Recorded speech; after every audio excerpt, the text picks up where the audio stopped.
Since the national championship season of 1989, had the Michigan basketball team started 9-0 until now. Hi, everyone. Welcome to another edition of Inside Michigan Basketball. I'm Matt Shepard. The Wolverines, in order to get to that 9-0 mark, needed wins this week over a big, strong, tough, physical Western Michigan squad on Tuesday night at Chrysler Center. Then they needed to beat an SEC team that loves to go hog wild and brags to play the fastest 40 minutes of basketball. The Razorbacks weren't fast enough for the third-ranked Wolverines. Michigan started strong behind Trey Burke's opening possession triple, and then Jordan Morgan enforced his will inside, scoring 6 points early. Dumps it inside from Morgan, up and under and off the glass with the left hand. Second layup for Jordan Morgan. Arkansas seemed to have an answer, though, in the form of Marshawn Powell, who scored 7 of the Razorbacks' first 11 points, including 2 long jumpers. Later, Tim Hardaway got into a rhythm with a jumper just inside the arc, and then on a break that led to an easy 2, and U of M opened up a 20-11 lead.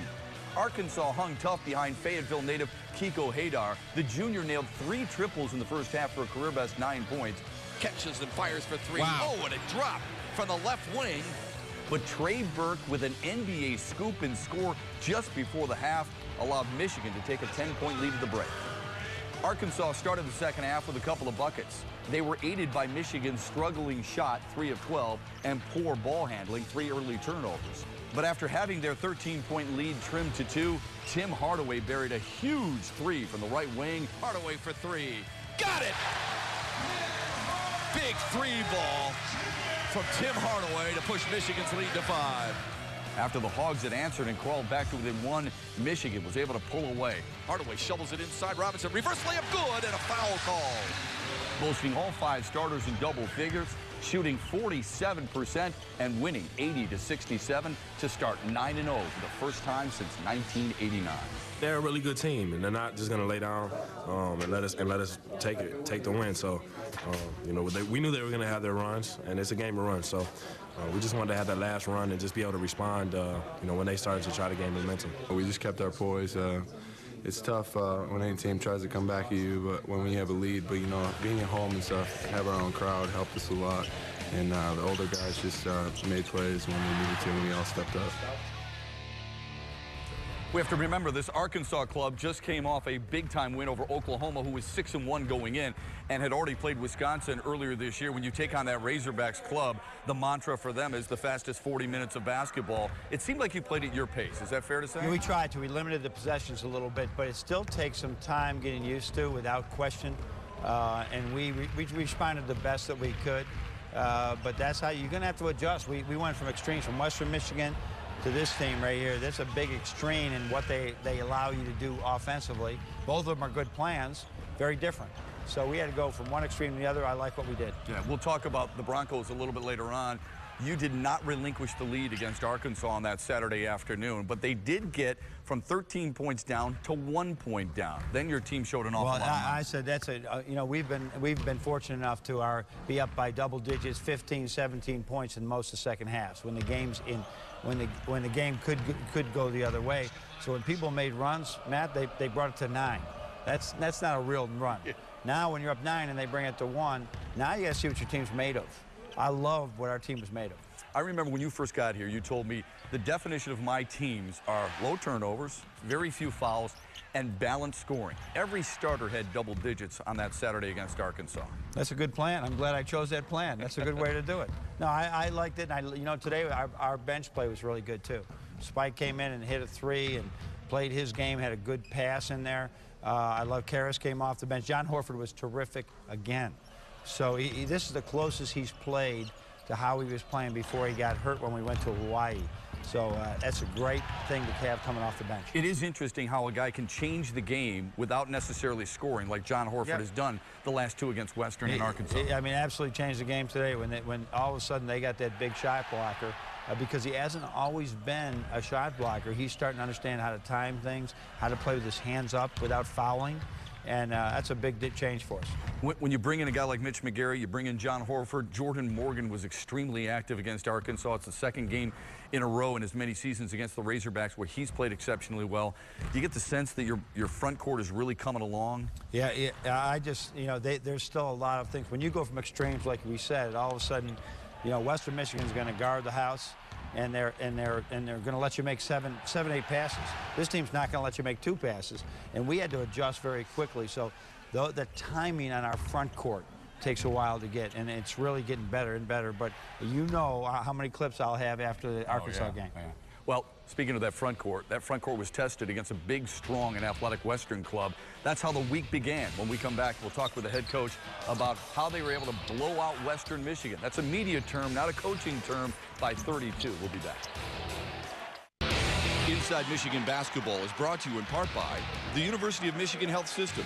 Visit us at uofmhealth.org.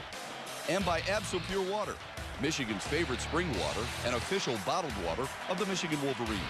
Go to absolpure.com.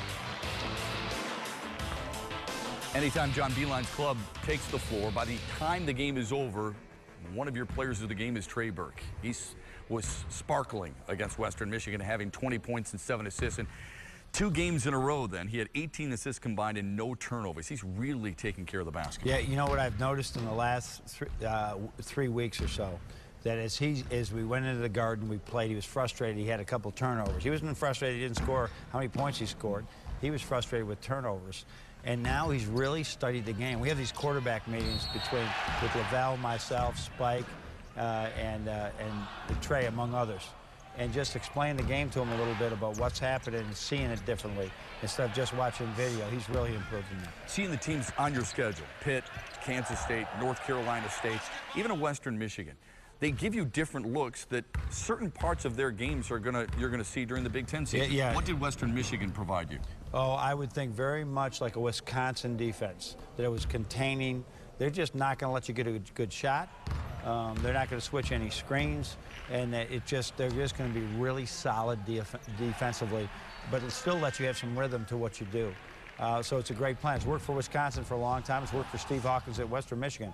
We're just lucky to shoot it well enough and be able to guard them well enough, because it's all that being said, if you get into transition offense, it's tough to guard a very good transition offense team. I know it's more about team than it is about you individually, but after the Arkansas win, that's 100 for you in your coaching career at Michigan.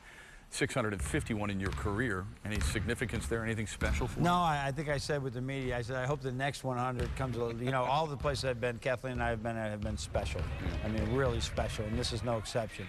But I will admit, these first 3 years here, with the building of the new facilities, the transition to Michigan was a bit difficult. And now that we're at this point right now, you know, it's a lot of fun to coach here. It's always been fun to coach, don't get me wrong. But it's a different type of coaching when you have these facilities, you have your culture, you know, not completely in place, but you keep working at your culture, different thing. I'm not the only one who has questions. We have Coffee with the Coach, brought to you by Tim Hortons, and Rick in Bloomfield Hills wants to know, how do you know when, or why do you rest Trey Burke when you do? We watch him. Lavelle Jordan has his eyes on him, but I'm always looking for the next media timeout. A CBS game, for example, he gets two minutes there, so if we give him 2 or 3 minutes around that, now he gets a 5 or 6 minute rest, and that's like playing 32 minutes a game. So as Spike gets more and more comfortable with what we're doing offensively and defensively, I think Trey can get more minutes. For right now, you know, we're just getting a quick rest. When he tells me he's ready, go on back in. When he tells me he's tired, he takes it out. They have been productive minutes. He leads the Big Ten in assists and leads this team in scoring. When you think Mississauga, Ontario, what comes to mind? Not Division I basketball players, but one of the best freshmen in the Big Ten is from there. And when we return, we'll let you get to know him. Mississauga, Ontario is Canada's 6th most populous city, but it's better known for its hockey and its box lacrosse, and now it's known for Nick Stauskas, its purest shooter. It's weird, huh? I mean, you come from a Canadian-based town, you come from a town that is known for other sports, yet you're a basketball junkie. How did that happen? Yeah. I'm not really sure. My uncle introduced me to the game when I was young, and I started playing on my own in my driveway, and ever since then I love the game. What do you like most about the game of basketball? Obviously shooting. I think that's when I was young, that's what I loved doing. I'd go out in my backyard and just shoot on my own, and just the love for the game kept growing and growing. But are you mislabeled a little bit? Everybody sees you as a pure shooter, the best three-point shooter on this club and one of the best in the Big Ten, but I think you handle the ball exceptionally well, and I think you're a better defender than a lot of people give you credit for. I think putting the ball on the floor and getting to the basket is something else I can do really well, and I think I've been showing that I can do that in these recent games. And also playing defense, that's something the coaches get on me a lot, and I've just been working on that. What do you learned most so far since you've been here? I know you told me earlier, listen, I've become more of a football fan, but overall, what have you learned more since you got here? I think I've just learned to always play hard. I think before I used to take plays off. Back in AAU, I didn't always play hard. Here's every time you step out on the floor, every single play, you got to go 100%.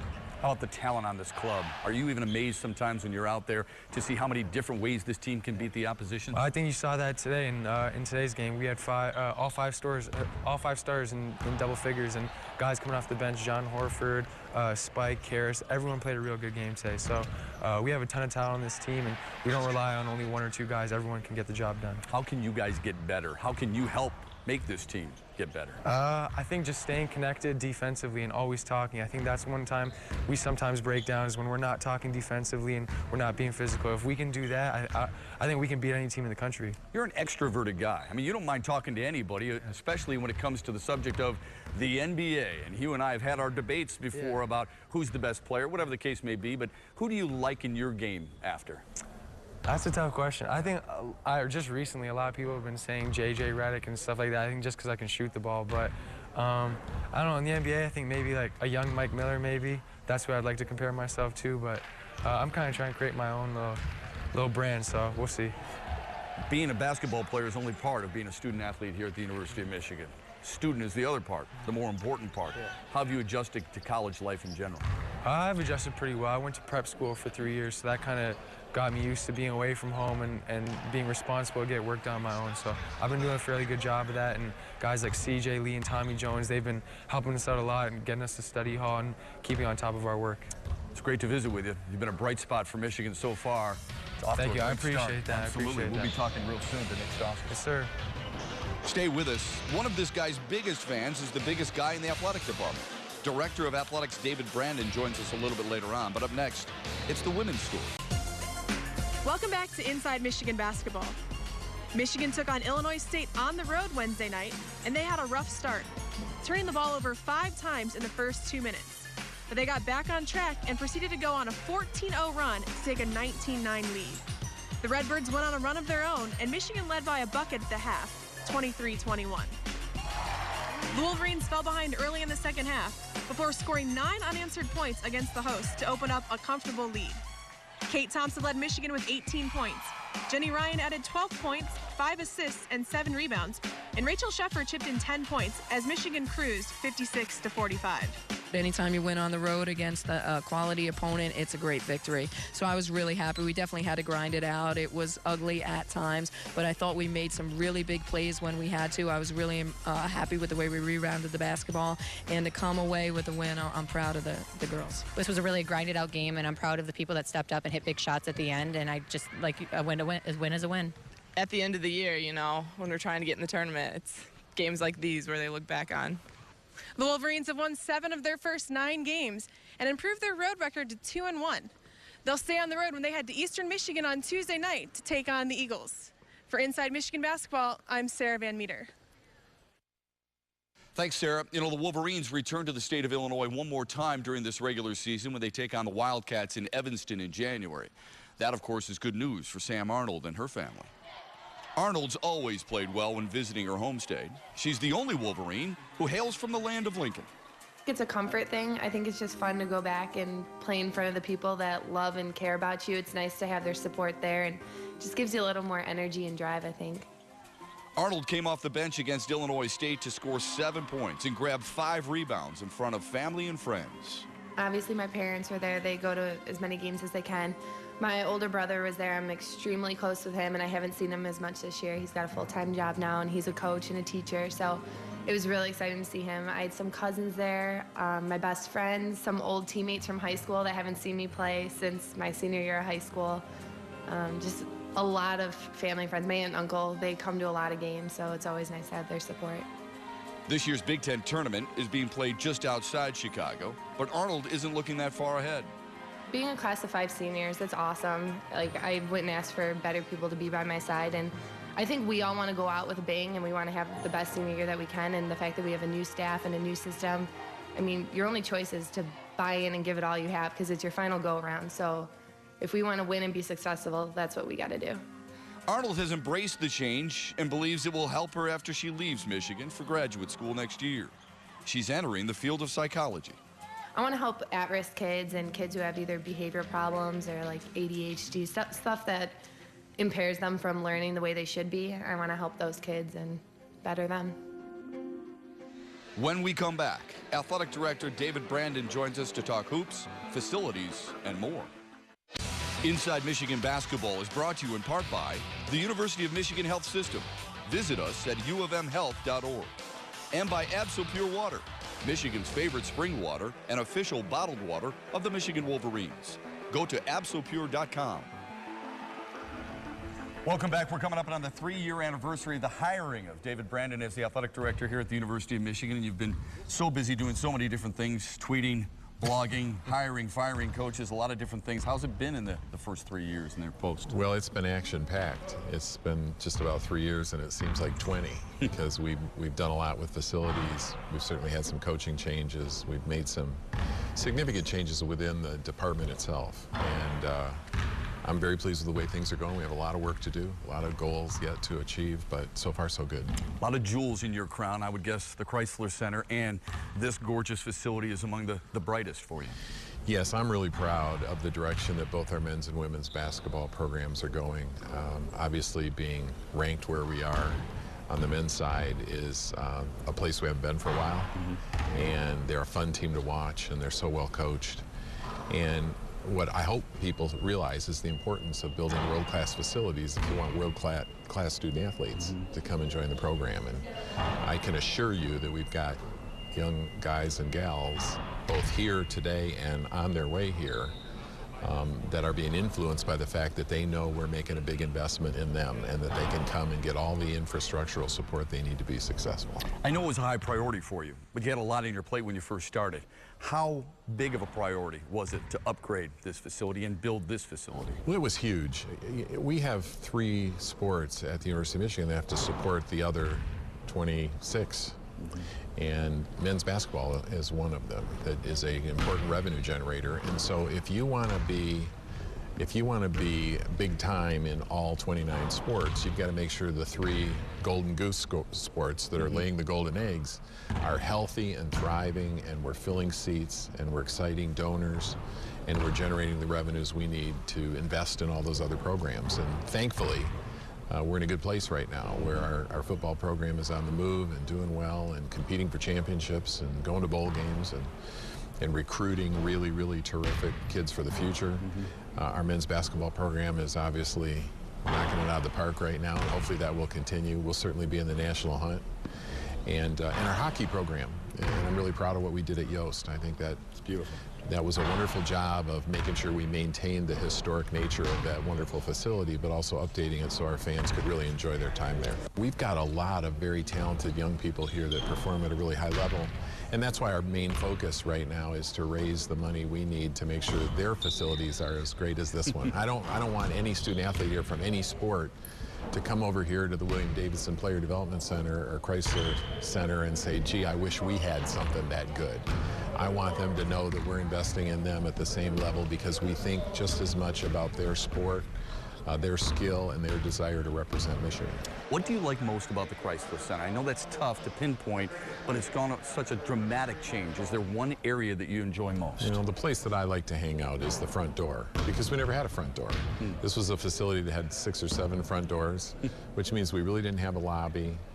People were going up icy stairs in the winter, outdoors, to climb their way up to the arena level. And now you come through this beautiful glass atrium. You can go up the escalator if you want. You've got the water effect on the left with the big Block M. You've got the big sign that welcomes you to the house that Cassie built. And then the concourses, the lighting, the creature comforts, the upgraded food service. It all is for fans to enjoy themselves here in a much bigger and better way. Looks good, feels good, and it's marketed well, too. Thanks for the time. I appreciate it. As always, we appreciate you watching another edition of Inside Michigan Basketball. Next week, we'll recap Binghamton and our second trip to New York to take on the place where John Beilein used to coach. Until then, thanks for watching, and go Blue.